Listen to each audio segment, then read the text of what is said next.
അമ്മേ ഈ ഒരു പ്രാർത്ഥനയ്ക്ക് വേണ്ടി കൊതിച്ച് കാത്തിരിക്കണത്. അവർക്ക് എവിടെ എന്തെല്ലാമോ കാര്യങ്ങളുണ്ട്. ഇന്ന് അവരുടെ കഴിവിൽ നിൽക്കാത്ത കാര്യങ്ങളുണ്ട്. കർത്താവേ, അങ്ങയുടെ മക്കളുടെ കഴിവിൽ നിൽക്കാത്ത കാര്യങ്ങൾ, ആ കാര്യങ്ങളെ കുറിച്ച് ഓർക്കുമ്പോൾ ഭയവും പേടിയും പ്രയാസവും സങ്കടവും നിരാശയും ഒക്കെ തോന്നുന്ന വിഷയങ്ങൾ, വ്യക്തികൾ, അതെല്ലാം യേശുക്രിസ്തു നാമത്തിൽ ഞാൻ ബന്ധിക്കുന്നു.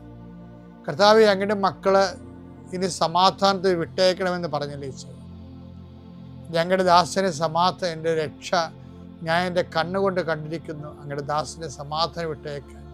സമയം ദീർഘദർശി പറഞ്ഞതുപോലെ അങ്ങയുടെ മക്കൾ ഈ പ്രാർത്ഥനയ്ക്ക് ശേഷം സമാധാനം കണ്ടെത്താൻ ഇടയാക്കണം പ്രാർത്ഥിക്കുന്നു.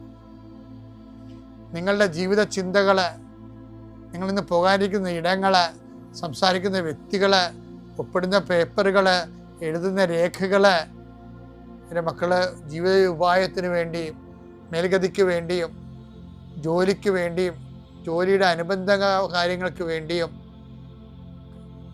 എവിടെയെല്ലാം യാത്ര ചെയ്യുന്നു, ആരെല്ലാം സംസാരിക്കുന്നു, ഫോൺ ചെയ്തിട്ട് എന്തെങ്കിലും ഡേറ്റോ കാര്യമോ തീരുമാനമോ വാക്കോ പ്രവൃത്തിയോ തീരുമാനമോ കിട്ടാൻ വേണ്ടി കാത്തിരിക്കുന്നു. അതെല്ലാം മക്കൾക്ക് അനുകൂലമാവുകയും അത് ഈശോയുടെ നാമത്തിൽ ഞാൻ നിങ്ങളെ അനുഗ്രഹിക്കുകയും ചെയ്യുന്നു.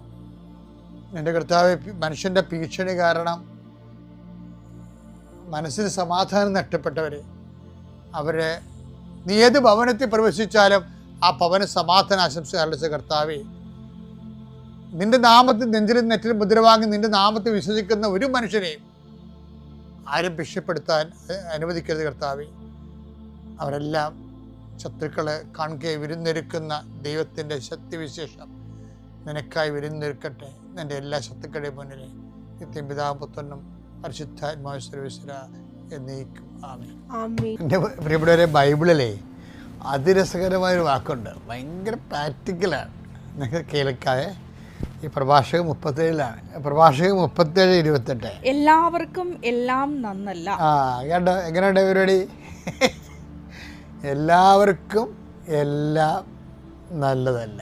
ഇത് ബൈബിൾ ഇത് വളരെ ആപ്ലിക്കബിളായിട്ട് ഫോളോ ചെയ്യുന്ന കോമൺ പ്രിൻസിപ്പിളാണ്. ഞാനൊരു ദിവസം ഉണ്ടല്ലേ, എൻ്റെ ഒരു അടുപ്പക്കാരനുണ്ടായിരുന്നു, ഒരു ഓൾഡ് മിനിസ്റ്റർ. അപ്പം അദ്ദേഹം ഒരു മാസം കൂടുമ്പോൾ ചുമ്മാ വിസിറ്റ് വരാൻ, വയസ്സനായി, പണ്ട് മന്ത്രിയായിരുന്നു, ഞാൻ വകുപ്പൊന്നും വേണ്ട, അപ്പോൾ ഞങ്ങൾ പിടിച്ചെടുക്കും. അപ്പോൾ ജസ്റ്റ് ചുമ്മാ എന്നെ കാണാൻ വരും. അപ്പം ഞങ്ങളിടയ്ക്ക് തമ്മിലൊക്കെ പ്ലാൻ ഇട്ടിട്ട് ഗവൺമെൻറ് ലെവലിൽ കുറേ യാത്രകൾ നടത്തിയിട്ടുണ്ട്. ഒരു ദിവസം ഞാൻ ഇദ്ദേഹത്തിന് വീട്ടിൽ ചെന്നപ്പോൾ